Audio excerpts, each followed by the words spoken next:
அடுத்ததாக நம் 90.8 அழகப்ப பல்கலை சமுதாய வானொலியில் நூல் வாசிப்போம் என்ற நிகழ்ச்சியை தொகுத்து வழங்குபவர் முனைவர் பாகை இரா கண்ணதாசன் ஐயா. வணக்கம். அழகப்பா பல்கலை சமுதாய வானொலி நேயர்கள் அனைவரையும் இந்த நேரத்திலே சந்திப்பதிலே மகிழ்ச்சி அடைகிறேன். பெரும்பாலும் இப்பொழுது இணைய வளர்ச்சி வந்ததற்கு பிறகு, ஊடக வளர்ச்சியை நாம் சந்தித்ததற்கு பிறகு நூல் வாசிப்பு என்பது குறைந்துவிட்டது. மாணவர்கள் மத்தியிலும் சரி, வீட்டில் இருக்கிற பெரியவர்கள், இளைஞர்கள் முதல் இப்பொழுது ஊடகம் நம்மை திசை மாற்றி நம்மை முனை மழுங்க வைத்திருக்கிறது என்றுதான் சொல்ல வேண்டும். ஏனென்றால் நூல் வாசிப்பில் இருக்கிற அலாதி மகிழ்ச்சியும் பிரியமும் இணையங்களிலே வந்து விடுவதில்லை. வாசிப்பில் சிந்தனை திறன் மேலோங்கும், சொல் திறன் உயர்ந்து நிற்கும். வாசிப்பு ஏற்படுகிற பொழுது நம்மால் எந்த தலைப்பிலும் பேச முடியும், எழுத முடியும், தன்னுடைய அகன்ற பரப்பை உயர்த்தி கொள்ள முடியும். நூலை வாசிக்கிற பொழுது மன அழுத்தம் குறையும், கற்பனை வளம் அதிகரிக்கும். அதனால்தான் வார்த்தை சித்தர் வலம்புரி ஜான் சொல்லுகிற பொழுது, மைனராக இருந்த மானுடம் புத்தக வாசிப்பிற்கு பின்னே மேஜர் ஆனது என்று சொல்லுவார்.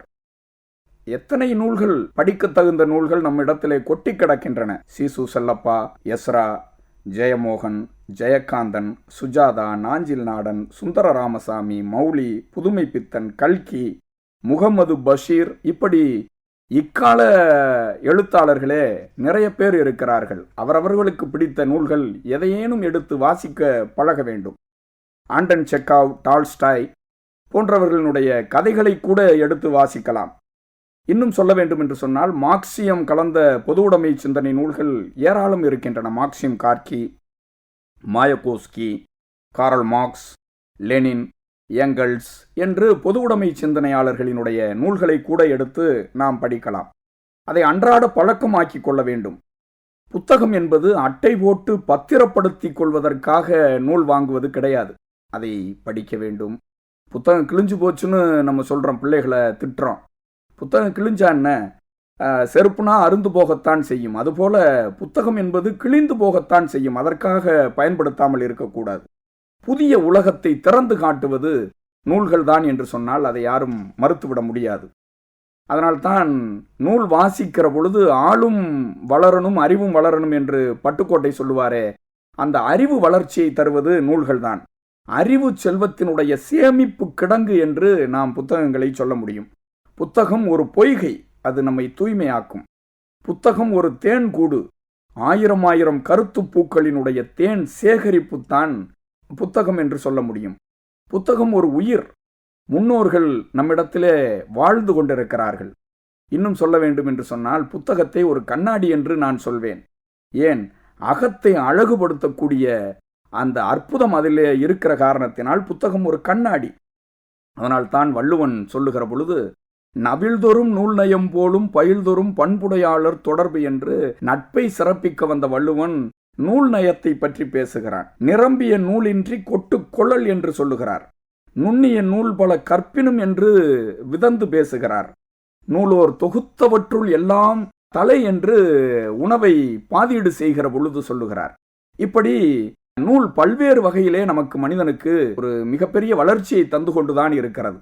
மனிதனின் மானத்தை காப்பது ஆடையாக இருக்கலாம், சமூகத்தின் மானத்தை காப்பது நூல்கள் என்று சொல்ல வேண்டும். அது பத்திரிகைகளாக இருக்கலாம், இதழாக இருக்கலாம், நூல்களாக இருக்கலாம். ஒவ்வொரு விழாக்களுக்கும் சொல்லுகிற பொழுது இன்றைக்கு சால்வையை போர்த்துவதும், பொன்னாடையை போர்த்துவதும், துண்டுகளை போர்த்துவதும் இவற்றையெல்லாம் தவிர்க்கலாம்.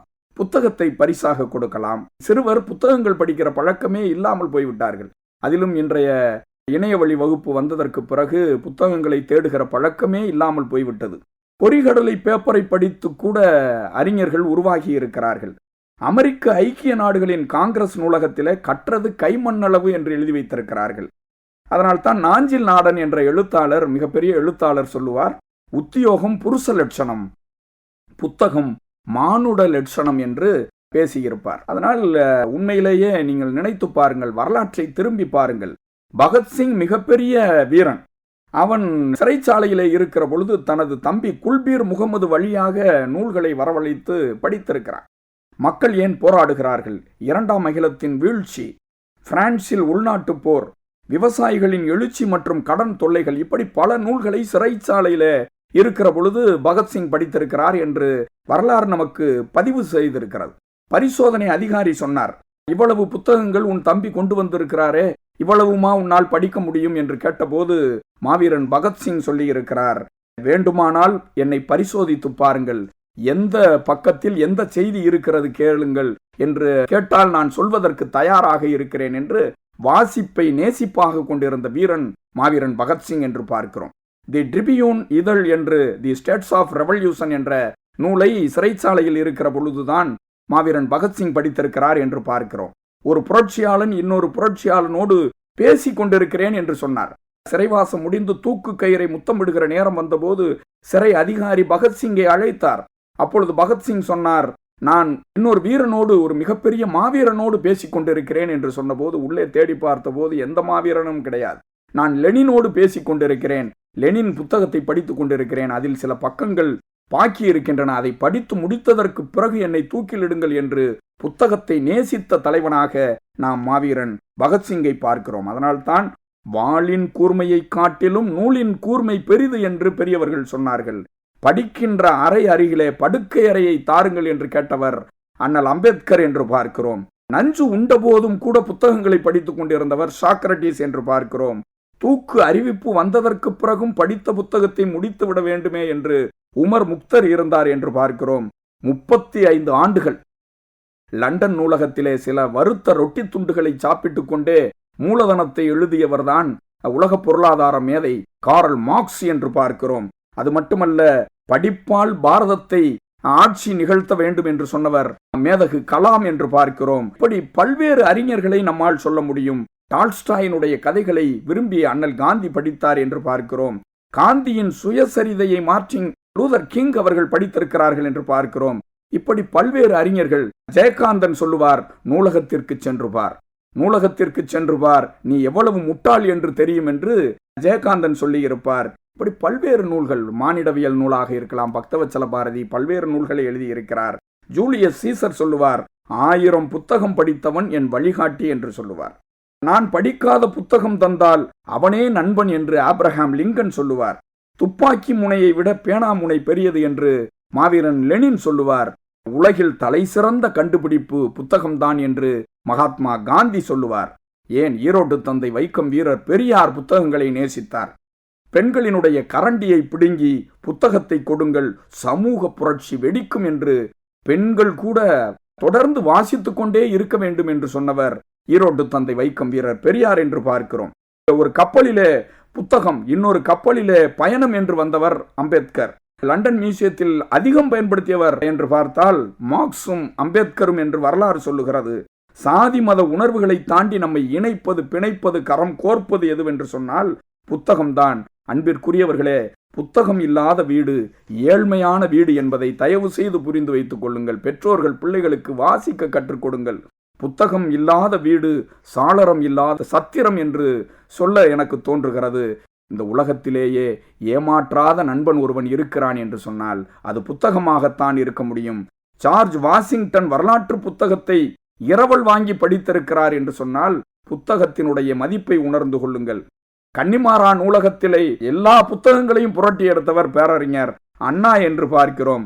முன்னாள் குடியரசுத் தலைவர் ராதாகிருஷ்ணன் மாஸ்கோ பயணம் செல்கிற பொழுது மாஸ்கோவிலே 2 அறைகளை கேட்டார். ஏனென்று கேட்டார்கள், ஒரு அறை தங்குவதற்காகவும் இன்னொரு அறை எடுத்து சென்ற புத்தகங்களை பாதுகாக்க வைத்து படிப்பதற்காகவும் என்று 2 அறை கேட்டு வாசிப்பிலே நேசிப்பை செலுத்தியவர் குடியரசுத் தலைவர் ராதாகிருஷ்ணன் என்று பார்க்கிறோம். பேரறிஞர் ரஷ்கின் சொன்னார், சிறந்த கருவூலம் புத்தகத்தை போல எதுவுமே இல்லை என்று சொன்னார்.